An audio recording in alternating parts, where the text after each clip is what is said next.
Morning, morning, monsters.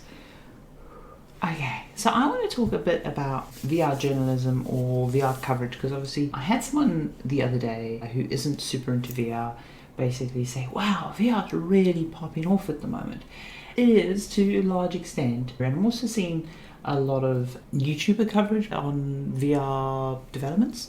As an old friend said the other day, it's like, my roommate is all of a sudden an expert on VR. It's like, but didn't you work for HTC? And yeah, he's been like super obnoxious. And it's true. There's a lot of experts that have emerged. So I suppose my first bit of advice is whenever you see a YouTuber or some other very excited personality talk about the news in VR, it's worth just checking for the news article, and especially like 90% of that kind of coverage you're seeing originates from a press release. So if you can find the original press release, that's where you'll actually get all the info, because I've seen some pretty dreadful coverage, and especially now companies are much better at releasing on their own blogs or releasing on their own social media channels the most up-to-date news, the exception being if a specific press outlet has exclusive interview or an in-depth interview. Those are usually like, that's a good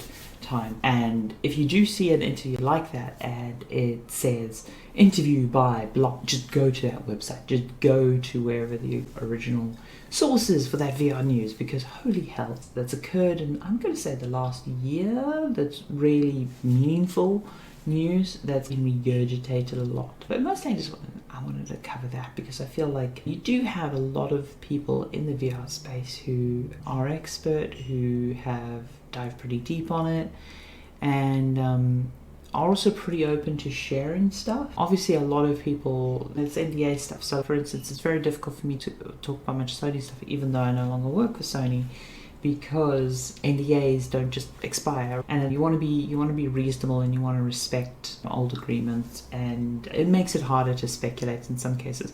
But I can still point at official sources and go, don't, there's a thing here. So I think the most amusing thing of this is I was doing a more general, broader discussion about input technology and where I think that's going, and literally that same day the PSVR 2 controllers were announced. Now, I was on one of the review board committee things when we were developing a lot of that stuff. I have quite a lot of in-depth knowledge there, and so there's not much I can speak about other than pointing at the articles. But oh my word, the amount of outlets I saw and the amount of YouTubers I saw misunderstand finger tracking. It stated quite clearly in there, like, the degree to which the finger tracking, and it lists the fingers that are tracked. So it is tracking more than say the touch controllers are at the moment. But yeah, it's very clear in black and white there in the original post, that people not reading that original article. I just kind of want to talk about some of the stuff that's often overlooked or misinterpreted because of how the press cycle works, because content farms basically for news. So like the PSVR 2 stuff, it's been in development for ages, absolute ages. It's just now coming out. Why is it coming out? Because they're sending hardware out to third parties and they don't want it to leak, basically. They're getting ahead of the leaks. That's no big surprise. It's very similar to the strategy they did for the console. Yeah, it's learning about all that. Great. In terms of statements made by people, it's hard for me to comment on that. Just look at the actual statements people have made, like the original statements in context, and you'll usually find that they're fine. There's been a bunch of BCI news. Why has there been a bunch of BCI news? The thing that really kicked off the BCI news cycle in VR was Gabe Newell gave an interview, and he was quite open and he speculated about it. And now, all the projects and all the things, Facebook Labs, for example, they posted same day as the PSVR 2 controller announcement, shocker, they posted an update video of one of their bracelet wrist BCI programs. Now the BCI program is based on the work of Control Labs, which they acquired, and that itself is actually based on the Neo band. Now that's not to say that there hasn't been improvements over time, but the Neo band demoed in 2016, and you can find a lot of videos of it demoing then. And yeah, they've definitely improved on the tech, but it's been an iterative process over the last 4 years. It shouldn't be like a huge shocker to anyone. That's why I was talking about bracelets and stuff quite openly, and they're not the only ones developing the bracelet stuff. So for example, there was a whole rash of stuff about Apple. But most of it was derivative journalism, because the real coverage of Apple's VR project in bulk happened in The Information about a year ago. Information's very good at covering Apple-specific leaks. And obviously in the games industry, and in the VR industry generally, it's difficult. There's often like open information that's not actually out there, but it's known to a lot of people. There are good VR journalism outlets who are good at covering that kind of thing. I used to follow pretty much every podcast Kent Bai did back in the day. These days I follow his Twitter. I don't listen to all of his podcasts as much because the news ratio has just geared differently now. So honestly, anyone like dumping news on VR on a frequent basis is mostly going to be just a bit of an echo chamber at the moment, is what it is. But he's one of the sources who's pretty good at getting like in-depth interviews and going through that. You've got websites like Upload VR and Road to VR where they're posting a lot of articles, but they're usually, like, when there's a big announcement, they're usually one of the better parties for giving decent VR-specific dissection of the news. I don't actually know of any VR YouTubers that come to mind that add much to the discussion. I love doing these morning shows and I like to talk about this stuff. And I suppose I want to provide that more in-depth discussion on VR stuff, but that's why I'm also trying to avoid anything news-related. But if I do find a VR YouTuber who's doing more in-depth discussion, or a VR Twitch streamer who's doing more in-depth discussion, don't worry, I will definitely shout them out. The problem is, the moment you're doing this stuff for monetary reasons, all of the incentives are to be very news, this latest announcement from Senator, what could it mean? All that bombastic, bullshitty thing. Yeah, it's not great. It's not great. So Gabe Newell's interview, the original interview, that was a really good interview to watch. Likewise, if anyone from a significant player gives a GDC talk, how GDC is going on at the moment. I hate virtual GDC. I miss going like traveling and doing all that stuff. I really do. I can't wait for that to kick off again. That's when someone gives a talk, when someone releases a research paper, very big. And I know I was like, I wasn't poo-pooing press releases. I was saying go and find the original. Press releases are obviously filled with marketing jargon and blah blah blah, but they're honestly the most dense, solid source of information, and you'd be shocked at like how much journalistic fluff is added. Like, journalism is normally like whittling down the content and removing the fluff, or at least back in the good old days. Oh my god, did I just use the phrase good old days? Oh my god, shoot me now.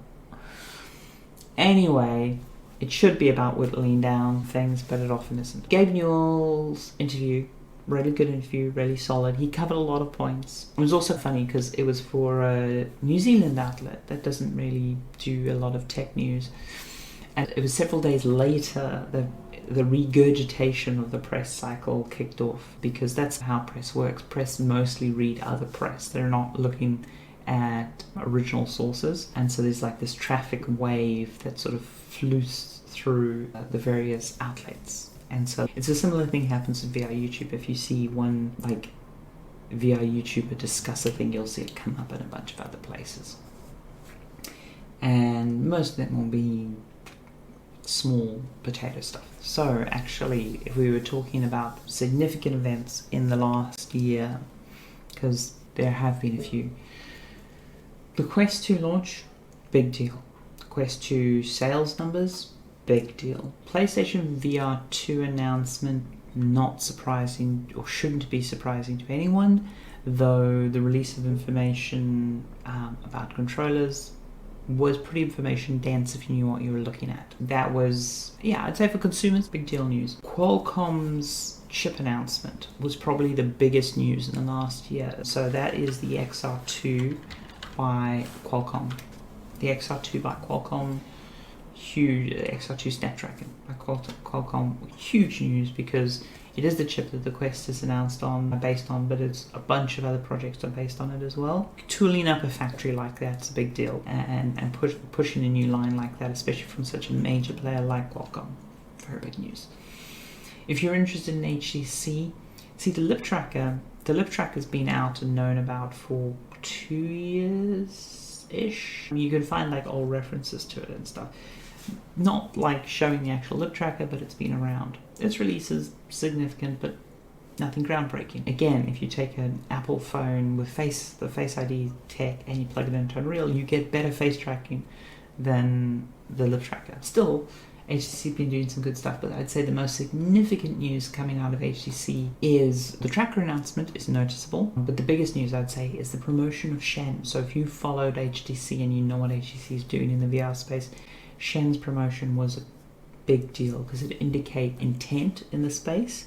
And obviously he's got a very good record. And one of the issues with HTC has been their record, especially with developers and relationships and stuff. And you can find that in various articles and things, so I don't feel like I'm speaking out of turn. And Shen's a really solid guy, so his promotion, noticeable. Likewise, on the PlayStation side, I would say, if you look at movements of the executives, again, that's noticeable. Facebook's decision to not kill the Oculus brand, but lean heavily into the Facebook Reality brand.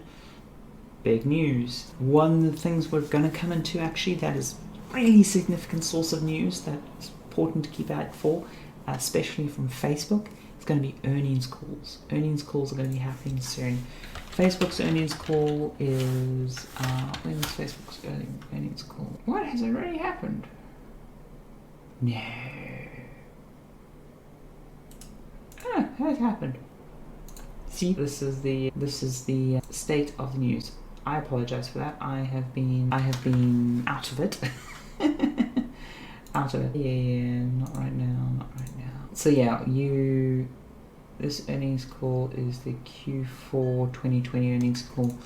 So this thing you want to do with earnings calls is find someone who gives good analysis. Places like The Information, business places like that usually give pretty good analysis. That also places like Upload VR and stuff can give pretty decent analysis.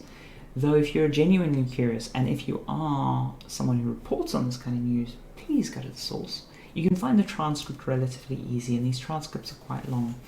But if I've just got the transcript for the last earnings call up here, there were only 7 mentions of Quest, so it makes it very easy in the transcript to track down the bits. And this is where all of the news articles this is the OG source of a lot of news articles. So this is where the 60 Oculus devs generating revenue above $1 million came from. This is where they say due to strong Quest sales. But yeah, you can. It's not hard to dig in, and I'm not going to dig into this now because I get distracted. Though I wouldn't mind actually doing like a stream where let's go through the supply. Okay. Oh, that's interesting. That's very interesting. Not a single mention of supply, not a single mention of China, not a single mention of manufacture. Interesting. Sometimes it's more interesting what's missed out. Oh yeah, that was a big deal. Obviously, COVID's dominated the news in the last year. The impact to supply chains, very big news if you're interested in this kind of stuff. It's obviously been dominating the space in regards to NVIDIA graphics cards, in regards to new console releases, and somewhat in regards to VR headsets. Often you'll find a VR headset or a device can be delayed in manufacturing due to a single component being short in stock, especially in more niche products. They don't have a substitute component they can lean on in some cases, because some SKUs, they have the ability to switch up the exact component based on demand, but that's usually for big products like phones and stuff where the volume is ridiculously high. Earnings calls, big deals, earnings calls, GDC talks, research papers being published, Twitter. Ironically, other than press releases, official company Twitters tend to be pretty information dense. I am extremely sympathetic, and it's not just them, it's also just journalists in general have to feed the content monster. But it does make for discussion of VR topics. So yeah, trade press, if you're writing about any specific area, there's always a problem because the journalists don't want to engage too much with criticism because their journalism's based on access. It's usually, I need to be able to talk to such and such about such and such thing, and I need to be able to get access to early hardware and do that kind of work. And so they tend not to be as critical. And so that's where the thing you get the whole thing of, oh, this is such in bed with so-and-so and stuff, and you lack critique in the space, or analysis, deep analysis in the space. And so often you will get more critical coverage, and you'll get more interesting coverage from people who are working at like the New York Times or a general press outlet, because their coverage isn't as dominated by it. But then they also tend not to have as much expertise in it. So it's a bit of a knife edge. Yeah, it's interesting. It's interesting to see how that plays out. It is like a known problem of trade press, and the press are used much in the same way they use the industry for content. So there's a two-way symbiotic relationship there, but the obviously power dynamics can be a bit skewed in places. But yeah, any other big news that's happened in the last year that I think is really genuinely headline worthy? There's some nitty gritty stuff I could get into, which I actually really enjoy, and I wish more VR people talked about, because VR development's not just about big shiny new headsets. It's when a new display is able to, and these specs are usually pretty public if you know where to look, but when a new display manufacturer is able to get up to a new resolution, nits and brightness level is going to be a big factor in the near future for AR glass development stuff. How bright you can get a display. Battery tech, it's really dull to report on batteries, but batteries are heavily reported on, not only for VR, but also because of mobile phones, because of cars and things like that. So there's quite a few places that report purely on batteries. But yeah, there's BCI. If you're interested in BCI, there's a few places you can follow. I would keep an eye on OpenBCI's Twitter account. They're a bit noisy, but if there's anything significant, it'll come through there. And when significant, I'm talking actual research papers, actual interesting things happening in BCI space. Yeah, that's a good place to keep an eye open. I mentioned at the start, but the blogs and press releases of companies, very useful. But sometimes there's also subdivision blogs. So for instance, Facebook Reality Labs, they have a publication page. There it is. Paying attention to that will tell you what Facebook's up to. Yeah, there's interesting places to dig now. You can set up an alert if you're interested in certain topics in academia and see when new publication comes through. And remember, if there's ever a paper you can't get access to, just find out who the authors are, contact them on Twitter or by email. I guarantee you 99 times out of 100 they will gladly forward on the paper to you for free. So you don't have to go through one of the portal websites. And people normally want to talk about their work. So I really hope more people want to do like interviews with actual knowledgeable people. On that side, actually, before I think, I do have some interviews in the can that I need to edit. There's a series of VR chat interviews with developers that I'm trying to get off the ground. I would like to see just more in-depth content out there on this stuff, more deep conversation on the topic, really, because especially as we've had this influx of interest, mostly because the Quest really was the dominant news for the last 6 months, there has been a reduction in the noise to signal ratio on the discussion on VR stuff, which is to be expected as it gets more popular. Yeah. Man, has this been a meander through, but I like the meander throughs. The meander throughs are useful to me. The thing I don't want to go back to, which I used to do, is I would stream every day regardless of if I had anything useful to say or talk about, and I just don't like that structure. I would rather not stream if I don't have anything useful to say than stream. I realize that janks up my schedule a bit, and it's totally counterproductive to feeding the machine and developing regular routine and all that kind of stuff. So there's that. Is what it is. Take care, everyone.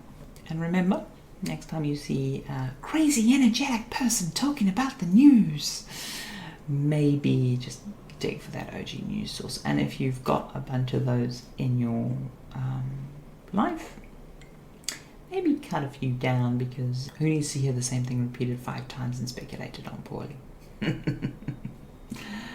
That being said, take care everyone. Bye bye now.